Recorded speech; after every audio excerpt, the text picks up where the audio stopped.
welcome to your Superman news video recapping the events of the week January 16th to 22nd, 2015. Our top news stories this week included Henry Cavill talks about how long he plans to play Superman for, the world premiere of Justice League vs Bizarro League is announced, and Melissa Benoist is officially cast as TV's Supergirl. Let's find out about these stories and more in this week's Speeding Bulletin. In movie news, the UK's Daily Mail caught up with Henry Cavill for a quick video interview at the BAFTA LAT party this past week, where he spoke briefly about his excitement for Batman v Superman: Dawn of Justice. It's Zack Snyder, so it's going to be a visual spectacle, and it's cinematic history. We're doing Batman and we're doing Superman, and it's all happening at the same time. So fingers crossed it turns out to be as exciting as I think it is. As for how long he'll play Superman for, here's what he told the Anglophiles channel. As many as it takes. I love the character. I love working with Warner Brothers and what they're doing with it, and so fingers crossed I'll be able to tell the story for many, many years to come.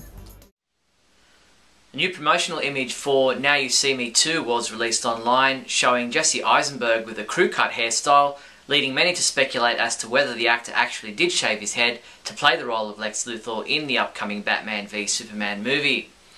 You'll recall that Eisenberg attempted to keep fans in the dark about his hair, or lack thereof, during production by covering his head whenever he was seen in public. The new photo seems to give us a clue that Luthor may indeed be bald after all. When photos from the set of Batman v Superman revealed actor Scoot McNairy wearing knee-high green screen socks, it sent the internet abuzz with rumour and speculation regarding just who McNairy was playing. USA Today caught up with McNairy recently and tried to find out just who that person might be. He said, "It's definitely 100% a character I've never played, and I can't speak too freely on it, but yeah, getting into that thing was definitely something I had to wrap my head around emotionally in order to play that character, but with that being said, I had a lot of fun doing it." Still no clearer on who it might be. Fight choreographer Guillermo Grispo participated in an interview with Spanish website Estilo, where he spoke about working with Zack Snyder and what we can expect from the fight scenes in Batman v Superman. We translated the interview from Spanish to English and found out that when you see the movie, there is a very intelligent explanation behind the confrontation that at first hand seems completely disadvantageous for Batman. MoviePilot.com posted a series of rumours that reportedly were told to a friend of someone who works at Warner Brothers who has seen the script, so take from that what you will. There are 5 rumours in total, with the majority of them relating to Lex Luthor's involvement in the story, rumours of Brainiac, Superboy, Bizarro and more. Check out the news item dated January 21st at our website for the full report.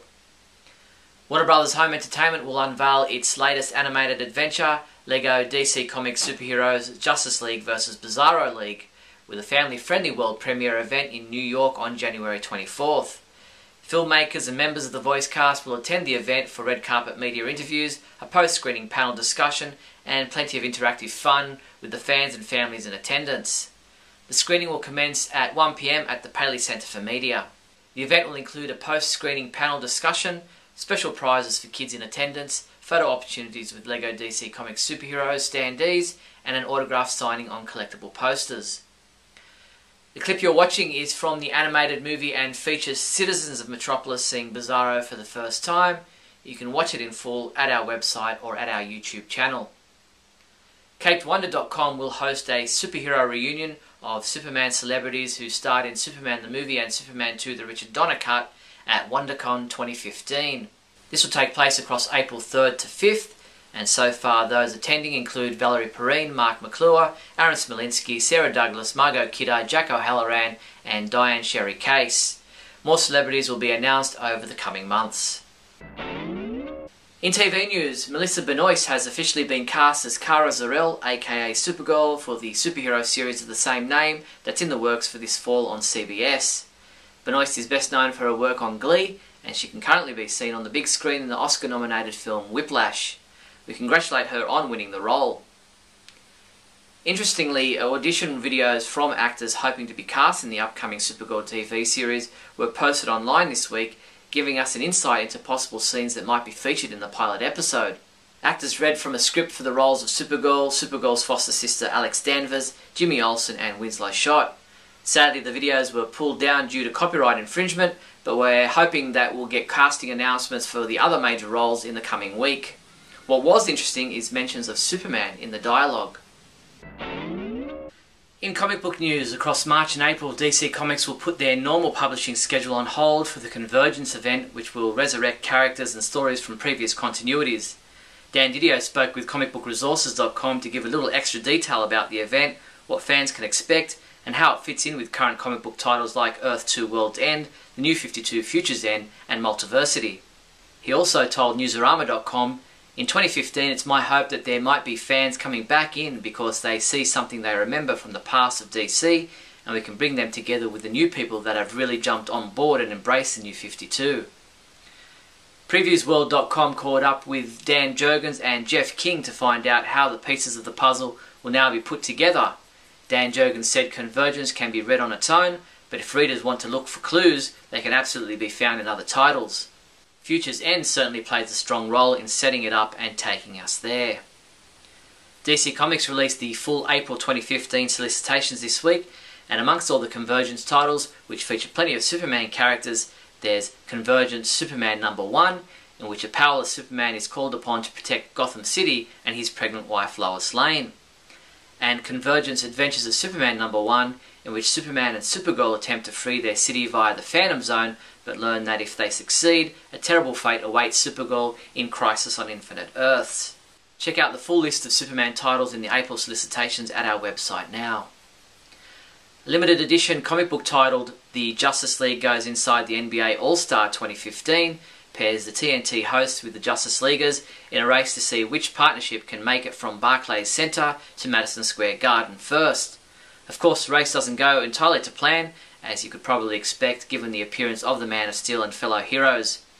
In addition to the comic book's release, free of charge, in stores across New York City, a digital version is now available via NBA.com and BleacherReport.com.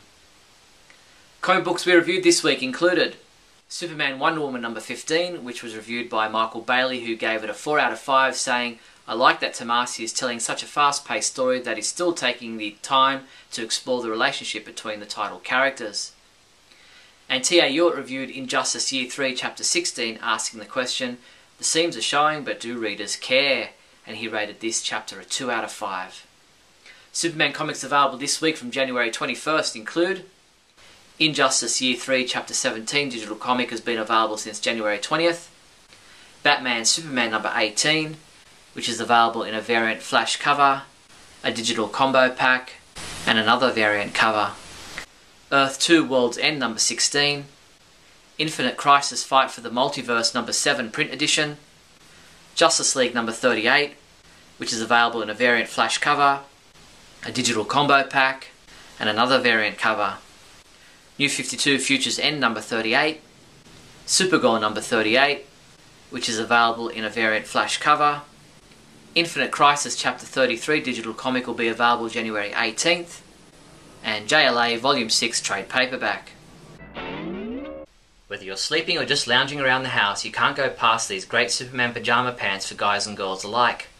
Grab yourself these Superman blue heathered sleep pants for $22.99. Or pull on these Superman leg print lounge pants for just $16.95. These and other great Superman pajama and lounge pants are available from your one-stop Superman shop, the Superman homepage online store at supermanhomepage.com/shop. In other news, Warner Bros. Interactive Entertainment, TT Games and the LEGO Group announced the launch of the LEGO Movie video game for iPhone, iPad and iPod Touch, now available for download on the App Store. With a delightful mix of over 90 characters from the feature film, including Batman, Superman, the Green Ninja and Gandalf, the LEGO Movie video game leads gamers on a journey through fantastical worlds in 45 exciting levels. The LEGO Movie video game is available for $4.99 on the App Store for iPhone, iPad and iPod Touch. Patrick Crawford, a meteorologist in Texas working for the KCEN News, who was shot multiple times in the TV station parking lot in mid-December, returned to work this past week to a super surprise. The entire team at KCEN wore bright yellow Superman t-shirts which featured Crawford Strong on the back, the hashtag used by the community after the shooting a month ago. Patrick too was wearing his Lucky Superman shirt in true Clark Kent fashion. Congratulate him on his return to work. Great Superman fan. And that's all the news there was for the week January 16th to January 22nd.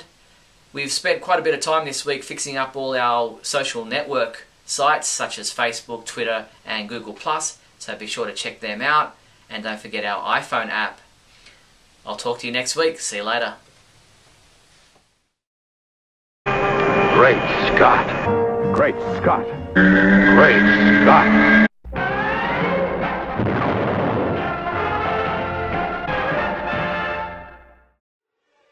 Hello everyone, and welcome to another super girlish episode of Great Scott. I'm Scotty V. Thanks for watching. Look! Up in the sky, it's Supergirl. So, we know about the Bulletin series, we know he's working on it, we know that casting is going on, we know that casting details went out for both Alex, who is Supergirl's older foster sister, who doesn't exist in any incarnation in the comics as far as I know, and for Kara, who, of course, is Supergirl. Now, one of the things I've been hearing about on the interwebs lately is people complaining that because DC is always struggling to catch up with Marvel in the live-action department, they have to steal ideas and steal moves and steal thoughts. And I've agreed with this as far as the rush to try and get a team superhero film together, which the second installment of the Man of Steel universe, which is not a direct sequel but is in that world that they created with that movie, started with Superman in Man of Steel, is that they're now making the second movie with all these other heroes in it so that they can quickly get to Justice League to try and keep step with Marvel. So I've been saying that for a while, and that's okay. You want to get to that, but what I've always said is you probably want to plan it out a lot better and maybe take your time like Marvel did and have a really good franchise rather than just saying, well, we got to get to this and let's just cram it all in there right at once and get there. That being said, what I'm hearing now is clearly DC so wants to be Marvel so badly that just recently when Marvel announced that Carol Danvers is the new Captain Marvel in their line, and their Captain Marvel, obviously different than Shazam, which was DC's original Captain Marvel. Her being called Carol Danvers, and now the announcement in Supergirl that Supergirl will be adopted by a family called the Danvers in the TV series, and that her name on the show will be Kara Danvers, has all these probably mostly Marvel fans saying, oh, great move, DC, gotta copy Marvel again. And I just wanted to say that from some of her earliest incarnations, Supergirl's name was Linda Danvers, and her actual Kryptonian name has always been Kara. So what they're doing is creating an amalgam of both of these names. And I really don't think it has anything to do with Marvel and their naming Captain Marvel, which probably isn't even going to sell.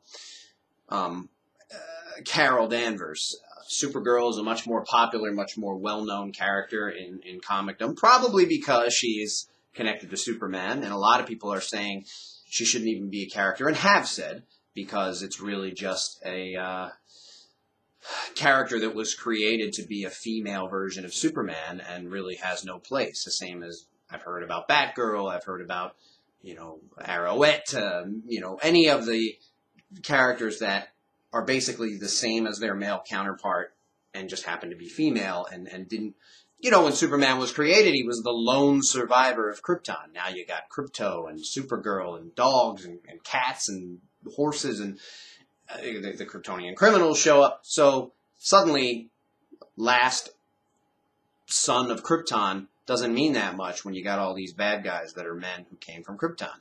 And, lone survivor of Krypton doesn't always mean that much when you got dogs and cats and Supergirls and everything else. But Supergirl's been around for a long time. It's not a new thing. I'm very excited about the series. And I don't believe that the name Kara Danvers has anything to do with Carol Danvers or Marvel.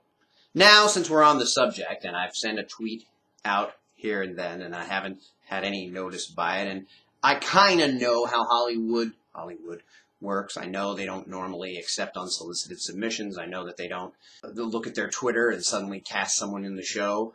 But since I'm talking about the show, I'm excited about the show. I love this superhero age we're in, and I'm a struggling actor.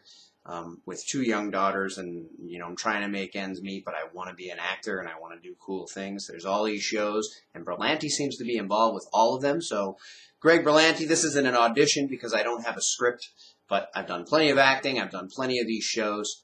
I think I'd be really great in any role that you'd like to put me in. So, if you happen to see this, and someone might happen to tweet it to you, please give me a shout out, and I'll do an audition by video of a scene or whatever it is you think that you'd like me to do, or not. Thanks everybody for watching, and remember, always look up in the sky. Payback for being a jerk.